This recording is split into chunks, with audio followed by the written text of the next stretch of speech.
Hello dear students, phenol के last video में हम लोगों ने फ़िनॉल के प्रिपरेशन, फ़िनॉल की फिजिकल प्रॉपर्टी के बारे में डिस्कशन कर लिया था। आज हम लोग इस वीडियो में फ़िनॉल की केमिकल प्रॉपर्टी के बारे में डिस्कशन करेंगे, जिसमें हम लोग इसमें कुछ नेम्ड रिएक्शंस भी पढ़ेंगे। कपलिंग रिएक्शंस है और इसके बाद फ्रीडल-क्राफ्ट रिएक्शंस है। फ्रीडल-क्राफ्ट रिएक्शंस में इनका एल्काइलेशन पढ़ेंगे, एसाइलेशंस पढ़ेंगे और इसके बाद हम लोग पढ़ने जा रहे हैं इसमें फिनोप्थिलीन, जैसे फिनोप्थिलीन का प्रिपरेशन पढ़ेंगे। तो हम लोग स्टार्ट करते हैं फ़िनॉल की केमिकल प्रॉपर्टी में। तो फ़िनॉल है फ़िनॉल C6H5OH है ना। तो अब हम लोग स्टार्ट करते हैं chemical property of phenol. Chemical property of phenol आप सब जानते हैं कि फ़िनॉल जो होता है वो वीक एसिड होता है, एसिडिक नेचर का होता है। तो हम लोग पहले इसमें देख लेते हैं कि इसका एसिडिक नेचर कैसे चेक करते हैं। तो इसकी हम एक्टिव मेटल से रिएक्शंस करा देते हैं। तो इसकी जो फर्स्ट रिएक्शंस होगी वो reaction with active metal. Active metals क्या होती हैं? एक्टिव मेटल्स फर्स्ट ए और सेकेंड ए की मेटल्स होती हैं जिनकी रिएक्टिविटी ज़्यादा होती है, जैसे सोडियम है, पोटेशियम है। तो ये सभी जितनी भी एक्टिव मेटल्स होती हैं वो फ़िनॉल के साथ रिएक्ट करके हाइड्रोजन गैस इवॉल्व करती हैं। तो हाइड्रोजन गैस इवॉल्व होगा, इसका मतलब ये एसिडिक नेचर के होते हैं। तो हम लोग देख लेते हैं, फ़िनॉल है। फ़िनॉल की रिएक्शन अगर हम सोडियम से रिएक्शन करा देते हैं तो 2 यहाँ पर लेंगे, क्योंकि यहाँ पर हाइड्रोजन गैस इवॉल्व होनी है। तो हाइड्रोजन डायटोमिक गैस है, तो डायटोमिक गैस को 2 हाइड्रोजन चाहिए। तो यहाँ पर 2Na ONA बन जाएगा, यहाँ पर 2Na। तो यहाँ पर बनेगा H2 गैस बनेगा।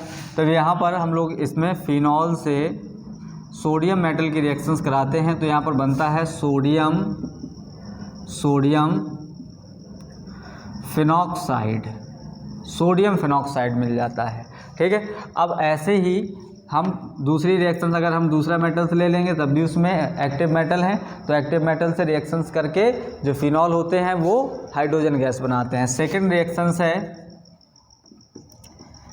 Reaction with ammonia. अमोनिया से अगर हम लोग रिएक्शंस कराते हैं तो अमोनिया देख लें, अमोनिया है। तो अमोनिया में अगर हम रिएक्शंस कराएंगे OH, तो OH की फ़िनॉल की रिएक्शन हम अमोनिया से कराते हैं NH3 से। NH3 की अब रिएक्शंस जो होती है वो ZnCl2 और 300 डिग्री सेंटीग्रेड पर इसकी रिएक्शंस होती है। तो यहाँ पर क्या हो जाता है, यहाँ से NH2 ग्रुप यहाँ लग जाता है और बन जाता है H2O। ये चीज़ आपको याद रखनी है कि यहाँ पर बन जाएगा NH2 प्लस H2O। ये है एनिलीन बन जाता है। एनिलीन एरोमेटिक एमीन्स होते हैं, एनिलीन्स बन जाते हैं। अब ऐसे ही हम लोग फ़िनॉल्स की कुछ और रिएक्शंस देखते हैं। पहले ये 2 रिएक्शन नोट कर लेंगे, फिर इसके बाद हम लोग नेक्स्ट रिएक्शन देखेंगे। तो इसको नोट कर लें।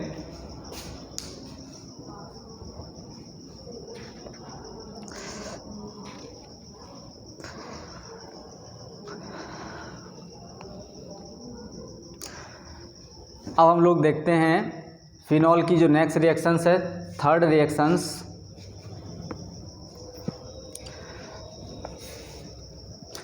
हमको एग्ज़ाम ओरिएंटेड क्विक रिवीजन करना होता है तो हम लोग थोड़ा सा देखेंगे फास्ट। थर्ड रिएक्शंस जो है वो रिएक्शन विथ जिंक डस्ट। ये क्वेश्चंस ज़्यादातर वैसे आ जाते हैं, व्हाट हैपन व्हेन। तो अब उसमें ऐसे क्वेश्चंस आ जाते हैं, what happen when phenol react with zinc dust या phenol react with alkyl halides. तो ये सभी उसमें ऐसे क्वेश्चंस पूछे जा सकते हैं। तो जिंक डस्ट में हम लोग देखेंगे, जिंक डस्ट में फ़िनॉल, और अगर हम जिंक डस्ट से रिएक्शन करा देते हैं, तो इसका जो OH ग्रुप होता है वो रिमूव हो जाता है और हम लोगों को मिल जाता है बेंजीन मिल जाएगा, प्लस जिंक ऑक्सीडाइज हो जाएगा जिंक ऑक्साइड में।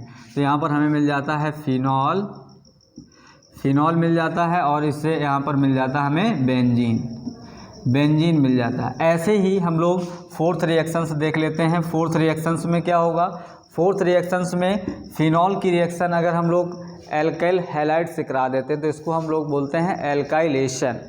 तो इसको हम लोग बोलते हैं एल्काइलेशन। एल्काइलेशंस भी दो टाइप का है। फिडल क्राफ्ट में भी एल्काइलेशन पढ़ेंगे। फिडल क्राफ्ट में एल्काइलेशन पढ़ते हैं। यहाँ पर जैसे हम लोग लेते हैं CH3I, CH3I में यहाँ पर एनिसोल बना देता है ना। तो यहाँ पर आपको याद रखना है फेनिल का जो यहाँ पर OH ग्रुप होगा वो रिमूव होके बना देगा एनिसोल। तो एनिसोल में आपको ये याद रखना है कि एनिसोल जो होता है वो एक एरोमेटिक ईथर्स होते हैं। तो एरोमेटिक ईथर्स में आपको याद रखना है मेथिल फेनिल ईथर बन जाता है। देखें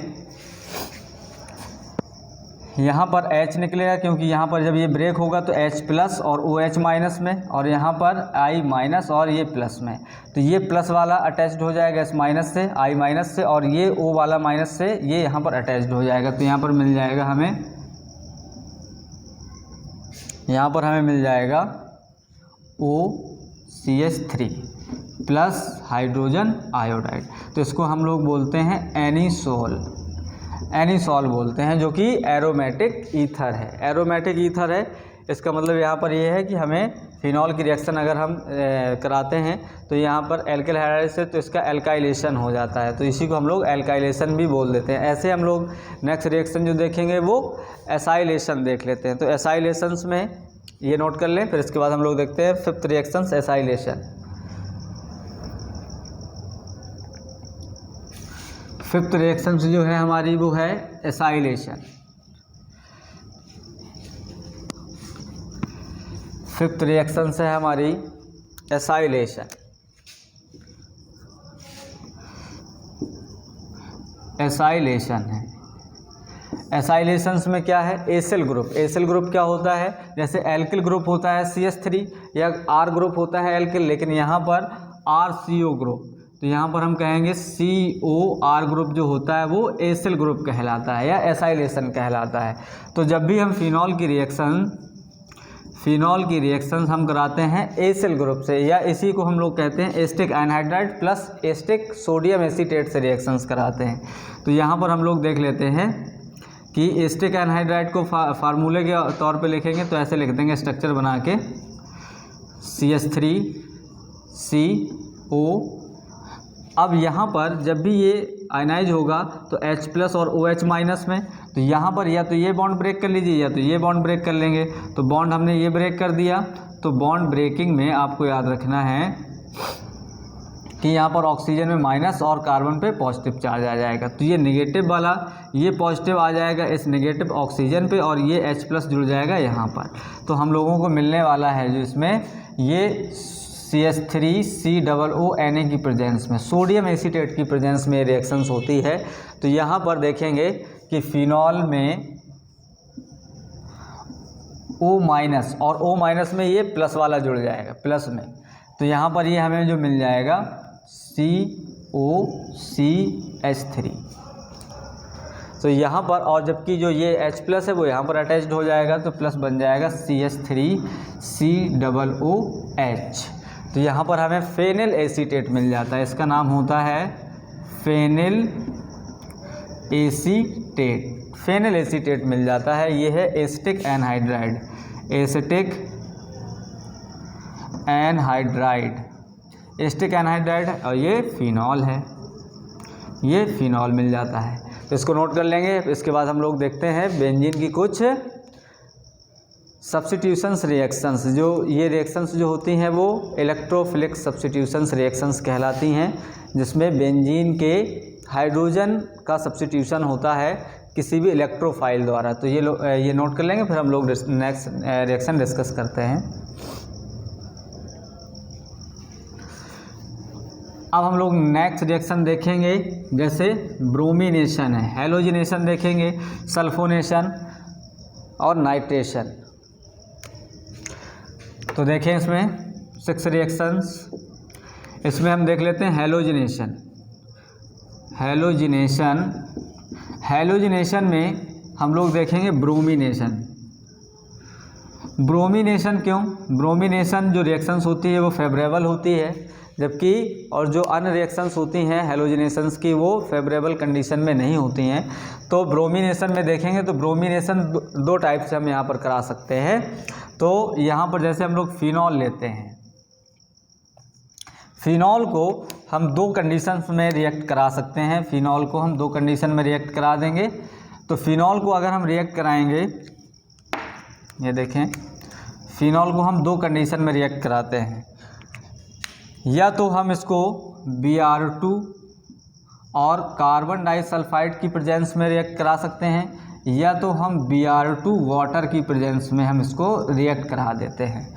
तो यहाँ पर हमें जो मिलने वाला प्रोडक्ट है वो हमें यहाँ पर मिलने वाला है, जब भी कार्बन डाइसल्फाइड की प्रेजेंस में कराएंगे तो यहाँ पर जो OH ग्रुप होता है वो ऑर्थो और पैरा डायरेक्टिंग ग्रुप होते हैं। ऑर्थो और पैरा डायरेक्टिंग होंगे तो यहाँ पर हमें ऑर्थो ब्रोमो फिनॉल मिलेगा, फिनॉल मिलेगा, जबकि इसका जो मेजर प्रोडक्ट होगा वो पैरा ब्रोमो फिनॉल हो जाएगा। इसका नाम हो जाएगा पैरा ब्रोमो फिनॉल, फिनॉल मिल जाएगा। जबकि हम लोग क्या कराते हैं, Br2 वाटर की प्रेजेंस में अगर हम इसकी रिएक्शन कराते हैं Br2 की प्रेजेंस में, तो हम लोगों को मिलने वाला है ट्राई ब्रोमो फिनॉल। यहाँ पर ब्रोमीन लग जाएगा, यहाँ पर पैरा पोजीशन पर ब्रोमीन सब्स्टिट्यूट होगा और यहाँ पर भी ब्रोमीन सब्स्टिट्यूट हो जाता है। तो इसका जो नाम होता है वो हो जाता है 2,4,6 ट्राई ब्रोमो फिनॉल, ट्राई ब्रोमोफिनॉल्स मिल जाते हैं। तो इस प्रकार से हम लोग ब्रोमीन में या फिनॉल का जो ब्रोमिनेशन है वो दो टाइप से, इनकी कंडीशंस डिफरेंट हैं। अगर Br2 कार्बन डाइसल्फाइड की प्रेजेंस में ब्रोमिनेशन होगा तो ऑर्थोब्रोमोफिनॉल और पैराब्रोमोफिनॉल बनता है, जबकि Br2 वाटर की प्रेजेंस में होगा तो यहाँ पर ट्राईब्रोमोफिनॉल मिल जाता है। अब हम लोग जो नेक्स्ट रिएक्शन देखते हैं वो नाइट्रेशन देख लेते हैं, तो इसको नोट कर लेंगे।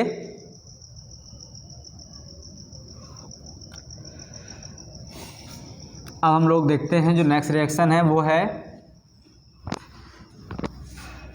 नाइट्रेशन। नेक्स्ट रिएक्शन हम लोगों की होगी नाइट्रेशन।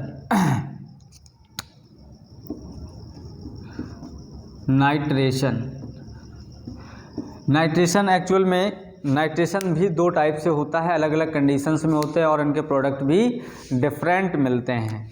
तो डिफरेंट प्रोडक्ट देखने के लिए हम लोग क्या करते हैं कि इसमें डिफरेंट प्रोडक्ट पाने के लिए, जैसे हम लोगों ने फिनॉल की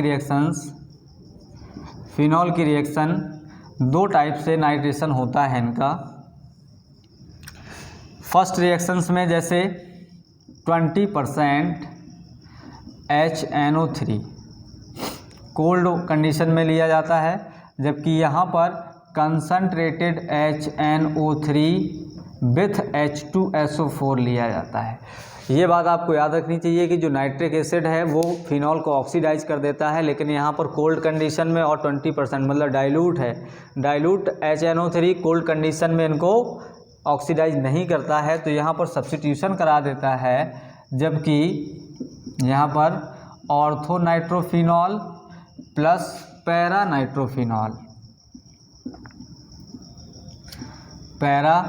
नाइट्रोफिनॉल मिल जाता है। इसका नाम होता है ऑर्थो नाइट्रोफिनॉल, और जबकि ये है पैरा नाइट्रोफिनॉल्स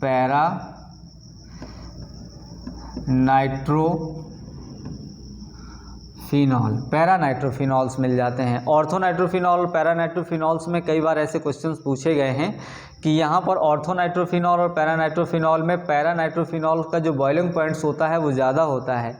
ऐसा क्यों? क्योंकि इनमें बिटवीन मॉलिक्यूल हाइड्रोजन बॉन्डिंग पाई जाती है। ये NO2 ग्रुप किसी दूसरे फिनॉल के हाइड्रोजन से हाइड्रोजन बॉन्डिंग बना लेता है, जिसकी वजह से पैरानाइट्रोफिनॉल का बॉइलिंग पॉइंट्स ऑर्थोनाइट्रोफिनॉल के कंपेरिजन में ज़्यादा होता है, जबकि इनके जो मॉलिकुलर वेट होते हैं वो सेम होते हैं। सेम मॉलिक्यूलर वेट होने के बाद भी और पैरा नाइट्रोफिनॉल का जो बॉइलिंग पॉइंट्स होता है वो ज़्यादा होता है या ग्रेटर होता है। ऐसे ही हम लोग नाइट्रेशन में देख लेते हैं। अब इसमें आपको ये देखना है कंसनट्रेटेड HNO3 है और H2SO4। H2SO4 यहाँ पर इनके ऑर्थो और पैरा पोजीशंस पे प्रोटेक्शन प्रोवाइड कर देता है, जिसकी वजह से पहले तो यहाँ पर ये सल्फोनेशन होगा, सल्फोनेशन के बाद ये जो नाइट्रेशन होता है, क्योंकि अगर डायरेक्ट कंसनट्रेटेड HNO3 की रिएक्शंस करा देते हैं तो फिनॉल ऑक्सीडाइज हो जाते हैं क्यूनॉन में, लेकिन अगर हम लोग क्या करते हैं सल्फ्यूरिक एसिड भी इसमें मिक्स कर देते हैं या इसमें प्रेजेंस होती है H2SO4 की, तो ये पहले सल्फोनेशन कराते हैं और सल्फोनेशन के बाद नाइट्रेशन होता है, तो आसानी से इसमें नाइट्रेशन कंप्लीट हो जाता है और हम लोगों को मिल जाता है ट्राईनाइट्रोफिनॉल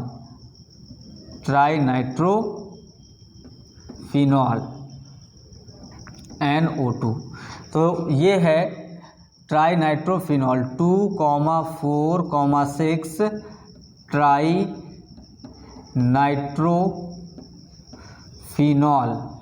इसी को हम लोग पिक्रिक एसिड भी कहते हैं, पिक्रिक एसिड भी कहा जाता है, जो कि एक स्ट्रॉन्ग एसिड की तरह बिहेव करता है, क्योंकि यहाँ पर NO2 में NO2 जो होता है माइनस आई इफेक्ट शो करता है। माइनस आई इफेक्ट होने की वजह से यहाँ पर ये H आयन आसानी से इजीली रिलीज हो जाता है, जिसकी वजह से इसमें एसिडिक स्ट्रेंथ इसकी इंक्रीज हो जाती है। तो इस रिएक्शंस को नोट कर लें, फिर हम लोग नेक्स्ट रिएक्शन डिस्कस करते हैं। अब हम लोग देखते हैं फिनॉल्स की कुछ रिएक्शंस और जिनको हम कपलिंग रिएक्शंस कहते हैं। कपलिंग रिएक्शंस फिनॉल्स की ये कपलिंग रिएक्शंस हैं, मतलब इसमें फिनॉल्स किसी दूसरे कंपाउंड के साथ ऐड होगा।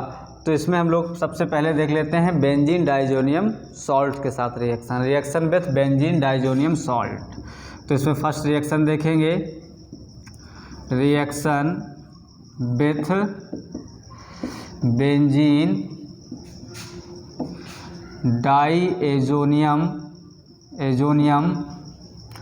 सॉल्ट के साथ रिएक्शंस करते हैं। तो इसमें para hydroxy azobenzene red colour की डाई मिलती है हम लोगों को। तो यहाँ पर देख लेते हैं फिनॉल है, तो फिनॉल में क्या करेंगे, तो फिनॉल्स को हम लोग ऐसे बना लेते हैं। इसमें फिनॉल की रिएक्शंस को इस प्रकार से, यहाँ पर हमने हाइड्रोक्सी ग्रुप, यहाँ पर H लगाया है, प्लस हमने बेंजीन जो डाइजोनियम सॉल्ट का फार्मूला होता है वो हम यहाँ पर लिख दे रहे हैं। बेंजीन डाइजोनियम सॉल्ट्स का ये होता है N2Cl, बेंजीन डाइजोनियम सॉल्ट्स का फार्मूला है।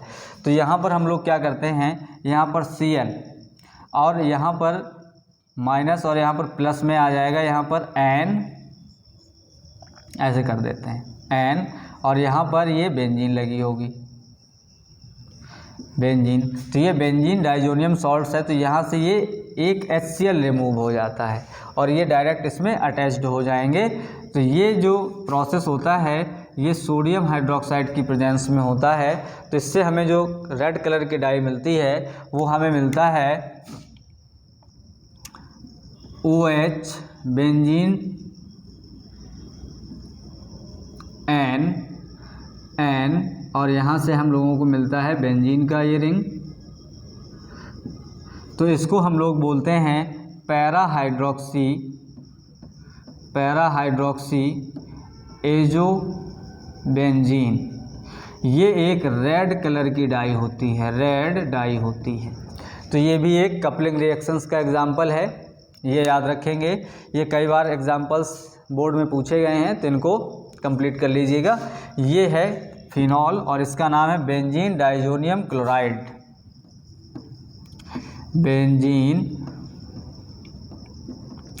Diazonium chloride. Benzene diazonium chlorides से रिएक्शंस होती है। तो यहाँ पर पैरा हाइड्रोक्सी एजोबेंजीन हमें मिल जाता है, जो कि एक रेड कलर की डाई है। इसको नोट कर लेंगे। अब हम लोग इसकी नेक्स्ट रिएक्शन देखेंगे।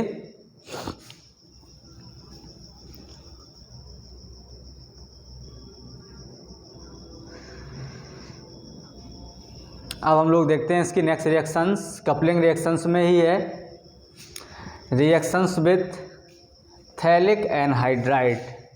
थैलिक एनहाइड्राइड क्या होते हैं तो हम लोगों को पता होना चाहिए। थैलिक एसिड क्या होता है, थैलिक एसिड का जो फार्मूला है पहले हम लोग यहाँ लिख लेंगे, reaction with phthalic anhydride, reaction with phthalic anhydride, इसमें पी साइलेंट होता है। थैलिक एसिड का जो फार्मूला होता है वो थैलिक एसिड में COOH। जब हम इसका एनहाइड्राइड बनाते हैं तो एनहाइड्राइड में इन दोनों में से एक वाटर मॉलिक्यूल रिमूव कर देते हैं, तो हमें जो स्ट्रक्चर मिलने वाला है वो हम लोग यहाँ पे डिस्कस करेंगे। तो जैसे थैलिक एनहाइड्राइड में, थैलिक एनहाइड्राइड का रिएक्शंस देखेंगे, थैलिक एनहाइड्राइड का स्ट्रक्चर बनाएं। थैलिक एनहाइड्राइड में O और यहाँ पर हम कर देंगे O, यहाँ पर भी C डबल बॉन्ड O और यहाँ पर ये थैलिक एनहाइड्राइड। थैलिक एनहाइड्राइड की रिएक्शंस हम कराते हैं कंसनट्रेटेड H2SO4 की प्रेजेंस में फिनॉल से। तो फिनॉल्स में हम लोग देखो यहाँ पर क्या कर लेते हैं, फिनॉल्स की हम रिएक्शंस करा देते हैं। यहाँ पर हम लोग OH लगा दे रहे हैं, तो यहाँ पे H ऑलरेडी लगे हुए हैं, यहाँ पर H ऑलरेडी लगे हुए हैं, तो हम लोगों ने यहाँ पे OH और यहाँ पर H लगा दिए। तो यहाँ पर ये जो हाइड्रोजन है, ये हाइड्रोजन इस वाटर मॉलिक्यूल के साथ रिमूव हो जाता है। यहाँ से ये दोनों हाइड्रोजन फिनॉल के इस ऑक्सीजन के साथ रिमूव हो जाते हैं, तो जो हमें मिलने वाला प्रोडक्ट है वो हमें फिनोप्थिलीन मिल जाता है, फिनोप्थिलीन। तो देखें इसका स्ट्रक्चर क्या होगा, यहाँ पर आपको थैलिक एनहाइड्राइड है, यहाँ पर ये C और यहाँ पर ये दो बॉन्ड खाली हो जाएंगे जिनमें आपको फिनॉल लगे मिलेंगे।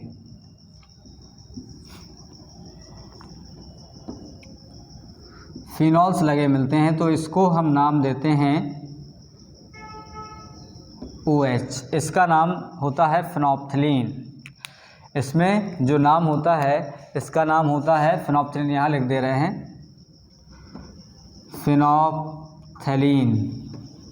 फिनोप्थिलीन, जो कि एक एसिड बेस इंडिकेटर के फॉर्म में इसका यूज़ किया जाता है। फिनोप्थिलीन के और भी वैसे भी इंडस्ट्री